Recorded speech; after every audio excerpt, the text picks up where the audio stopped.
ये कि जजों के रिटायरमेंट के बाद कम से कम 2 साल तक उन्हें किसी भी सरकारी पद पर ना कोई राज्य सरकार ना केंद्र सरकार नियुक्त करे। यदि ऐसा होता है सर, तो ये भारत के न्यायिक इतिहास में मील का पत्थर साबित होगा। माननीय Shri Raghav Chadha, need for judicial reforms in the country. Sir, हम भारत के लोग अदालत को न्याय का मंदिर कहते हैं। आम आदमी जब इस अदालत की चौखट पे जाता है तो उसे विश्वास होता है कि न्याय जरूर मिलेगा। जैसे ऊपर वाले के दरबार में देर है अंधेर नहीं, ऐसे ही ये माना जाता है कि समय भले लग जाए लेकिन अन्याय नहीं होगा। और समय समय पर जुडिशरी ने अपने इस भरोसे को, विश्वास को और मजबूत भी किया है। लेकिन हाल ही में घटी कुछ घटनाओं के चलते देश चिंतित है और फोकस जुडिशियल रिफॉर्म्स पर है। जैसे इस देश में इलेक्टोरल रिफॉर्म्स होए, पुलिस रिफॉर्म्स होए, एजुकेशन हेल्थ केयर में रिफॉर्म्स होए, वैसे ही जुडिशियल रिफॉर्म्स होने की आवश्यकता है। लेकिन ऐसे रिफॉर्म्स जो जुडिशियल इंडिपेंडेंस को मजबूत करें और जुडिशियल करप्शन को समाप्त करें। इस विषय में 2 महत्वपूर्ण मुद्दे उठाना चाहूंगा, अपॉइंटमेंट ऑफ जजेस से लेकर रिटायरमेंट ऑफ जजेस तक।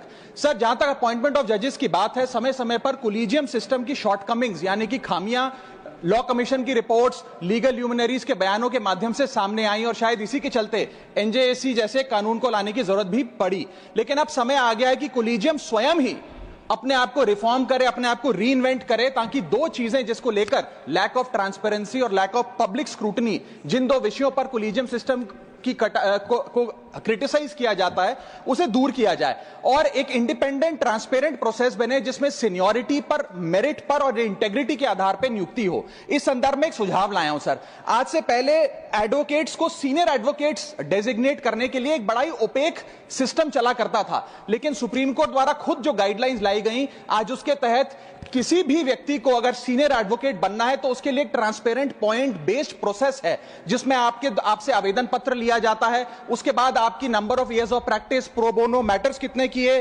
कितने रिपोर्टेड जजमेंट है, उसके आधार पे आपको नंबर देकर, पॉइंट देकर आपकी नियुक्ति की जाती है। इसी प्रकार से एक transparent point based, merit based system अगर कोलिजियम सिस्टम लाए तो जजों की नियुक्ति में देश की जनता का और विश्वास बढ़ेगा। और दूसरा विषय है सर, रिटायरमेंट ऑफ जजेस से संबंधी।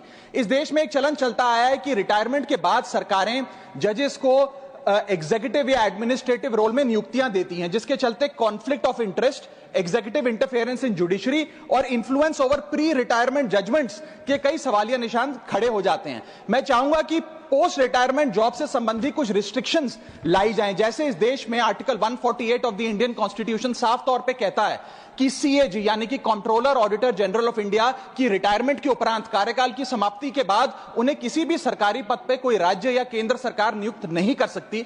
इसी प्रकार अगर एब्सोल्यूट रिस्ट्रिक्शन नहीं तो कहीं ना कहीं 2 साल का कूलिंग ऑफ मैंडेटरी पीरियड जरूर लाना चाहिए कि जजों के रिटायरमेंट के बाद कम से कम 2 साल तक उन्हें किसी भी सरकारी पद पर ना कोई राज्य सरकार ना केंद्र सरकार नियुक्त करे। यदि ऐसा होता है सर, तो यह भारत के न्यायिक इतिहास में मील का पत्थर साबित होगा। हम देश के लोग अदालत को मंदिर मानते हैं और जजों को न्याय की मूर्ति मानते हैं। ये सारे जुडिशियल रिफॉर्म्स अगर होते हैं तो देश